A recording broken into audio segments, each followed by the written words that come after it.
Good morning students. आज हम 9th class के एनसीईआरटी के भूगोल का फर्स्ट चैप्टर भारत आकार और स्थिति पढ़ेंगे। वीडियो स्टार्ट करने से पहले मैं आपको बता देता हूं, हमारे इस यूट्यूब चैनल पर 6th से 10th क्लास तक एनसीईआरटी के जो सब्जेक्ट्स हैं उन सभी की वीडियोस रेगुलरली अपलोड की जाएगी। इसलिए आप हमारे इस यूट्यूब चैनल को सब्सक्राइब कर लें और जितना हो सके हमारी वीडियोज को शेयर करें। अब हम हमारा लेसन पढ़ते हैं आगे। जो पिछली क्लास थी उसमें हमारा यहाँ तक हो चुका था, कम प्रतीत होते हैं। अब इसे आगे रीड करेंगे। गुजरात से अरुणाचल प्रदेश के स्थानीय समय में 2 घंटे का अंतर है, अतः 82 डिग्री 30 मिनट पूर्व देशांतर रेखा को भारत की मानक यमोत्तर माना गया है, जो कि उत्तर प्रदेश में मिर्जापुर से गुजरती है। इन लाइंस का क्या मतलब है ये हम एक चित्र के माध्यम से समझेंगे कि क्यों गुजरात और अरुणाचल प्रदेश, गुजरात जो कि भारत के पश्चिमी छोर पर है और अरुणाचल प्रदेश जो कि भारत के पूर्वी छोर पर है, कि इनके स्थानीय समय के बीच में 2 घंटे का अंतर कैसे आया। तो चित्र देखते हैं। जैसा कि पिछली क्लास में मैंने बताया था, जो 0 डिग्री देशांतर है ये इसको हम मानक मान के चलते हैं। इसको ग्रीनविच देशांतर भी बोलते हैं, क्योंकि ये इंग्लैंड के एक शहर ग्रीनविच उसके पास से गुजरती है और उसी के नाम पर इसका नाम रखा गया है। तो जैसे जैसे हम पूर्व की तरफ जाएंगे इसकी कोणीय दशा के अंदर बदलाव आता जाएगा। ठीक है, आप देख भी रहे हैं। और इसी देशांतर के अनुसार हम किसी भी देश का समय निर्धारित करते हैं। ठीक है, एक बात ध्यान में रखना, 1 डिग्री 4 मिनट के बराबर होता है। ठीक है, इसका हम यूज करेंगे कि 1 डिग्री 4 मिनट के बराबर होता है। अब हम भारत की दशा देखते हैं कि इसकी पूर्वी और पश्चिमी छोर को कौन सी देशांतर रेखाएं छू रही हैं। भारत के पश्चिमी छोर को जो देशांतर रेखा छू रही है वो है 68 डिग्री 7 मिनट, और भारत के जो पूर्वी छोर को देशांतर रेखा छू रही है वो है 97 डिग्री 25 मिनट। और इन दोनों का हम अंतर निकालते हैं तो लगभग 30 डिग्री निकल के आता है। और 30 डिग्री को हम अगर 4 से मल्टीप्लाई करते हैं तो कितना आता है, लगभग 120 मिनट आती हैं। और 120 मिनट को हम अगर कन्वर्ट करें आवर्स के अंदर, घंटे के अंदर, तो 2 घंटे हो जाते हैं। तो इस तरह से गुजरात और अरुणाचल प्रदेश के समय में, स्थानीय समय में 2 घंटे का अंतर है।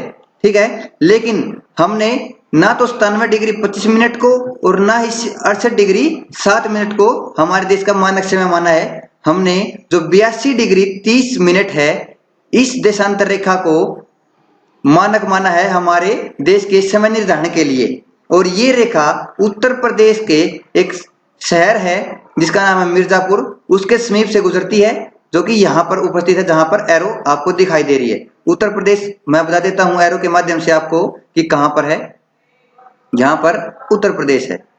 ठीक है, अब हम आगे पढ़ते हैं। हाँ, एक बात और ध्यान रखना कि अगर हम 82 डिग्री 30 मिनट को आवर्स में कन्वर्ट करेंगे या फिर इसको हम घंटे में बदलाव करेंगे इसका, तो 82 को आप 4 से मल्टीप्लाई करोगे तो लगभग आपका 330 आता है, 330 मिनट। ठीक है, मिनट्स के अंदर हम इसको कन्वर्ट करते हैं तो, और 330 को हम अगर 60 से डिवाइड करेंगे यानी कि उसको आवर्स में बदलेंगे, घंटे में बदलेंगे, तो आएगा आपका 5.5 घंटे। यानी कि हमारी ये जो 82 डिग्री 30 मिनट की देशांतर रेखा है, ये जो 0 डिग्री जो मैंने पिछले आपको चित्र में बताया था, 0 डिग्री देशांतर रेखा यानी कि ग्रीनविच देशांतर रेखा से 5.5 घंटे आगे है। अगर हमारे देश में अब समय 1 बजे है तो ग्रीनविच देशांतर के ऊपर जो भी देश उपस्थित हैं वहां पर समय लगभग 7:30, सुबह के 7:30 होगा। ठीक है, ये आपको समझ में आ गया होगा। अब हम आगे पढ़ते हैं। नेक्स्ट हमारा टॉपिक है भारत तथा विषव। भारतीय भूखंड एशिया महाद्वीप के पूर्व और पश्चिम के मध्य स्थित है। भारतीय भूभाग एशिया महाद्वीप का दक्षिणी विस्तार है।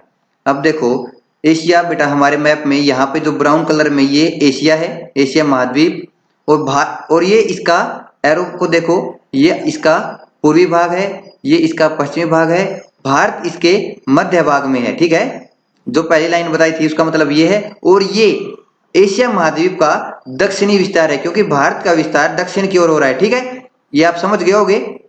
अब हम आगे रीड करते हैं। हिंद महासागर जो कि पश्चिम में यूरोपीय देशों और पूर्वी एशियाई देशों को मिलाता है, भारत को केंद्रीय स्थिति प्रदान करता है। बेटा एरो से मैं बताता हूं कि हिंद महासागर कहां पर है। जो जहां पे एरो जा रही है इस क्षेत्र को आप हिंद महासागर के रूप में समझेंगे।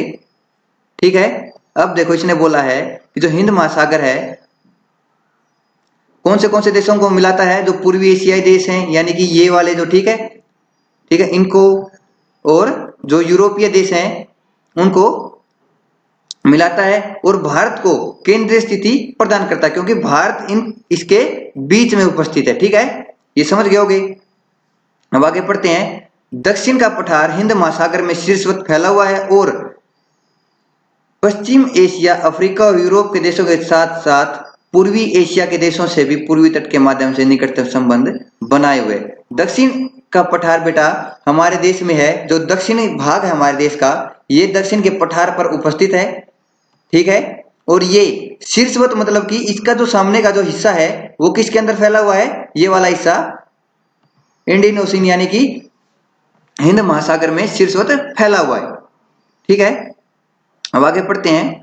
हिंद महासागर में किसी भी देश की तटीय सीमा भारत जैसी नहीं है। भारत की इसी महत्वपूर्ण स्थिति के कारण एक महासागर का नाम इसके नाम पर रखा गया है, यानी कि भारत हिंद महासागर के मध्य में स्थित है, इसकी जैसी स्थिति किसी भी देश की नहीं है। ठीक है, तो इसीलिए इसकी महत्वपूर्ण स्थिति को देखते हुए एक पूरे महासागर का नाम भारत के नाम पर रखा गया है। अब हम हमारा नेक्स्ट पेज पढ़ते हैं।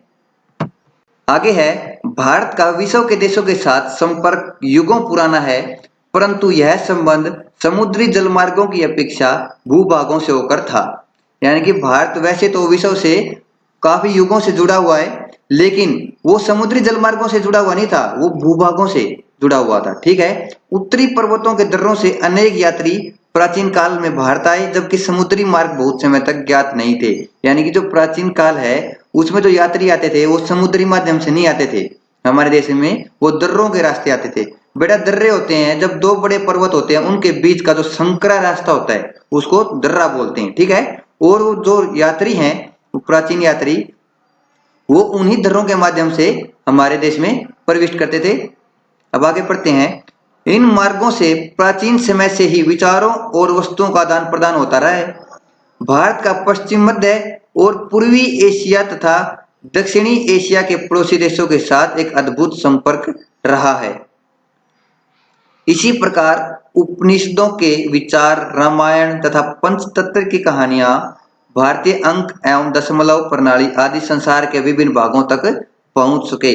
यानी कि भारत जो इसके पड़ोसी देश हैं, यानी कि जो एशिया महाद्वीप के पश्चिम मध्य है, यानी कि ये वाला क्षेत्र एरो दिखाई दे रही है आपको, और दक्षिण एशियाई यानी कि ये वाले देश जो थाईलैंड है, बैंकॉक, सिंगापुर, मलेशिया है, ये वाले देश, ठीक है, श्रीलंका, इन देशों के साथ इसका पुराना क्या रहा है, संबंध रहा है। ठीक है, और इसी संबंध के कारण, क्योंकि अगर संबंध था तो अनेक यात्री कहाँ आते थे, भारत आते थे, और जो हमारे जितने भी विचार थे, हमारी कहानियां थी, वो अपने साथ लेके गए, अपने देश में फैलाया। ठीक है, हमारी विचारधारा का उन्होंने क्या किया, प्रचार किया। आगे पढ़ते हैं। मसाले, मलमल आदि कपड़े, व्यापार के अन्य सामान भारत से विभिन्न देशों को ले जाए जाते थे। यानी कि इस समय तक भारत व्यापारिक केंद्र बन चुका था। इसके विपरीत यूनानी स्थापत्य कला तथा पश्चिम एशिया की वास्तुकला के प्रतीक मीनारों तथा गुंबदों का प्रभाव हमारे देश के विभिन्न भागों में देखा गया। यानी कि जो यूनानी होते बेटा, वो एक देश है मिस्र, जिसको इंग्लिश में इजिप्ट बोलते हैं, इसका पुराना नाम था यूनान। ये देखो मैप में यहाँ पर है। ठीक है, जो यात्री यहाँ से आते थे, इन्होंने भी अपने विचार हमारे देश में फैलाए। ठीक है, और उन विचारों का जो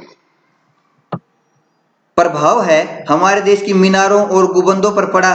ठीक है, यानी कि जो हमारे देश की बिल्डिंग्स थी उनके ऊपर प्रभाव देखने को मिलता है। ठीक है, अब हम आगे पढ़ते हैं। भारत के पड़ोसी देश, भारत का दक्षिण एशिया में एक महत्वपूर्ण स्थान है। भारत में 29 राज्य, 7 केंद्र शासित प्रदेश हैं। अब तो बेटा ये चेंज हो चुके हैं। ठीक है, अब भारत में 29 राज्य नहीं है, और ना ही 7 केंद्र शासित प्रदेश हैं। अब भारत में 28 राज्य हैं और 8 केंद्र शासित प्रदेश हैं, क्योंकि अब जम्मू कश्मीर को बांट दिया गया ना। हाँ, अब हम आगे पढ़ते हैं। भारत की भूमि की सीमाएं उत्तर पश्चिम में पाकिस्तान और अफगानिस्तान के साथ, उत्तर में चीन, तिब्बत, नेपाल और भूटान के साथ, पूर्व में म्यांमार व बांग्लादेश के साथ, दक्षिण में समुद्र पार हमारे पड़ोसी 2 द्वीप समूह राष्ट्र श्रीलंका और मालदीव हैं। भारत और श्रीलंका के बीच में छोटा समुद्री रास्ता पाक जलसंधि तथा मन्नार की खाड़ी है। मालदीव लक्षद्वीप समूह के दक्षिण में स्थित है। अपने पड़ोसी देशों के साथ भारत के भौगोलिक और ऐतिहासिक संबंध बहुत अच्छे रहे हैं। अपनी एटलस में एशिया के मानचित्र में देखा होगा कि भारत कैसे अलग दिखाई देता है। अब हम बता देते हैं कि कौन से देश की अवस्थिति कहां पर है मैप के माध्यम से। ये देखो, पश्चिम में भारत के जो 2 पड़ोसी देश हैं, पाकिस्तान, अफगानिस्तान। अफगानिस्तान की सीमा यहाँ जम्मू कश्मीर के साथ मिलती है, देखोगे आप ऊपर थोड़ी सी, ठीक है। उत्तर में चीन का जो तिब्बत प्रांत है यहाँ उसके साथ, और आगे चीन अरुणाचल प्रदेश के साथ भी सीमा बनाता है। और पूर्व में म्यांमार और बांग्लादेश, और जो हमारे पड़ोसी देश हैं दक्षिण में वो है श्रीलंका और मालदीव जो कि लक्षद्वीप, ये लक्षद्वीप हमारे देश का हिस्सा है, ठीक है, इसके दक्षिण में स्थित है, ठीक है। ये एक अलग देश है मालदीव, जो हमारे देश का हिस्सा लक्षद्वीप उसके दक्षिण में स्थित है। और श्रीलंका और हमारे देश यानी कि भारत के बीच में जो खाड़ी है वो है मन्नार की खाड़ी। मैं आपको एरो से दिखाता हूं मन्नार की खाड़ी कहां पर उपस्थित है। एरो आपको जिस क्षेत्र में दिखा रही है वो मन्नार की खाड़ी है। और इस मन्नार की खाड़ी में एक छोटा समुद्री रास्ता है जिसका नाम दिया गया है पाक जल संधि। क्या नाम दिया गया? पाक जल संधि। तो बेटा हमारा लेसन आज कंप्लीट हुआ। इसके जो क्वेश्चन आंसर हैं आपको नेक्स्ट वीडियो में मिल जाएंगे। Thank you.